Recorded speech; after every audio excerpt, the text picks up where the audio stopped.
She is the 22-year-old actress, equally deadly with both bow and arrow and ironically cocked eyebrow. Jennifer Lawrence now has a second Academy Awards nomination to go with her Hunger Games blockbuster cred, so it's fair to say she's firmly on the A-list now, but you might be surprised at how long she hopes to stay there. ABC's Chris Conley got to know her in our series, Oscar Confidential. When Jennifer Lawrence won Best Actress at the SAG Awards, she thanked her family, her director, her fellow cast members, and honcho Harvey Weinstein. Then I went home.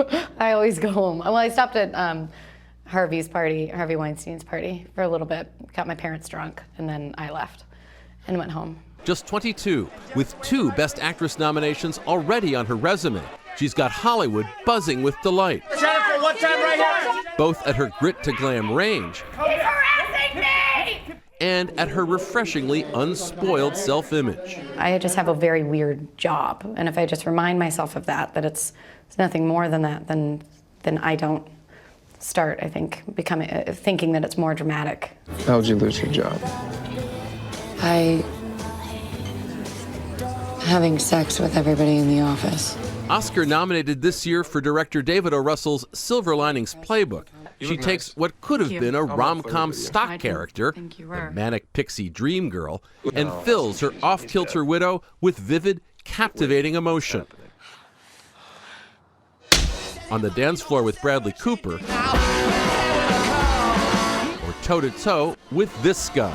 Ever since he was with you, You think that I'm why today's happened? That's right, you are why today's I'm the reason why today happened. What's it like when you're on set and you have to stare into Robert De Niro's eyes and tell him off? Nerve-wracking. I'm really bad about reading scenes before, and so I was trying to memorize it in the hair and makeup trailer, and I was like, oh my God, I'm gonna be screaming at Robert De Niro and I'm gonna be messing up my lines, and fortunately the adrenaline kicked in and I remembered. You had to just memorize that in the hair and makeup trailer? Yeah. And all you were doing was saying it to one of the greatest actors in the history of American cinema? Stop saying it, I already feel really bad. I already feel terrible, God. Yeah, I didn't plan it. Well, I guess that was the problem, I didn't plan it. She grew up in Louisville, Kentucky, youngest of 3, spurning the sports her brothers loved. An irrepressible, spontaneous performer from the get-go. My dad actually started working at home when I was, I guess, 6. So I would dress up as a clown or a ballerina every single day and go down, my dad's trying to work, and I'd be like, wait. Anytime he'd look away, and I'd be like, watch. And put on a new show, or I'd dress up as a person and knock on the door and be like, hi, my name's Judy and my car broke down. Can I use your phone? And yet, none of us ever assumed I would be an actress. At 14, Jennifer and her mother took a spring break trip to New York City. She was spotted by a talent scout. I had already caught the bug. It was the first time in my entire life that I felt like I 100% was made for something and that I could be good at something and that I understood something, because I had spent so many years being lost in school and feeling stupid. I'll find him.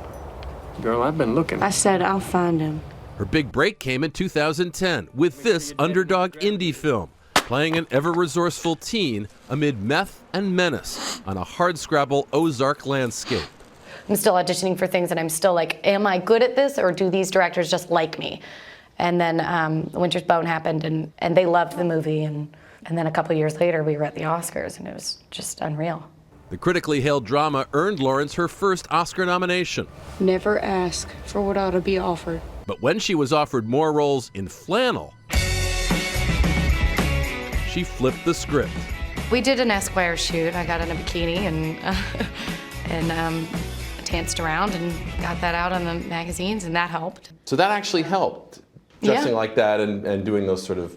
I guess. I mean, that's why I hire professionals. She was drop-dead gorgeous enough to be cast in X-Men First Class. Mutant and proud. Requiring layer upon layer of blue paint to be applied each shooting day. Well, I have no modesty left. I was either standing or sitting on a bicycle seat while 7 women painted me everywhere, and it was horrible. But I can't wait to go back. To fans of the Hunger Games, Lawrence is indomitable, emotionally torn Katniss Everdeen, heroine of what will be a movie trilogy. Yet after being cast in the role, she nearly didn't do it. Because of the size of it, and because of Twilight, I knew what to expect. I think with the poor Twilight actors, they had no idea what they were getting themselves into. I was afraid of my life changing. I had a wonderful life, and I had this imaginary, made-up future of myself where I would be a soccer mom driving a minivan and raise a normal family. I couldn't see that future if I said yes to these movies. It was difficult, and it took 3 days, but I've never once regretted saying yes to the Hunger Games, which is odd because I expected to.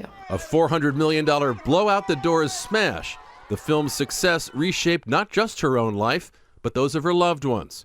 Her mother, for one. God bless her. She texts me almost every night, "Are you home? Are you okay?" But we don't see you get carried home from a club in this neighborhood. No, you'll never see that. Because I don't like it. I just don't like clubs. And I don't have the stomach for getting really wasted. 4 drinks, I'm barfing. I don't know what it is. And my brothers are really ashamed of me. When she does venture out to a soiree, acting royalty leaves her slack-jawed. Yeah, I saw Meryl Streep at a party one time, and somebody was about to introduce me to Bill Maher, and so he was reaching his hand, and I literally put my hand in his face and looked at Meryl Streep and go, "Not now, Bill!" And I just stared at her all night and followed her around and drank and stared at her like a creep. Sorry. But as Oscar night awaits, it's her fellow nominees looking up to her. What happens when you run into younger actors now, like 14-year-olds or, Quavangenet or somebody like that? What's it like to talk to people who are where you were like 4 or 5 years ago? It's amazing. It's really fun. And then there's also like a sense of relief because it's like, oh God, I'm not going to be relevant forever. I'm Chris Connolly for Nightline in Los Angeles.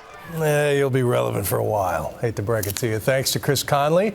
You can watch the Oscars right here on ABC next Sunday, February 24th. See how that works out.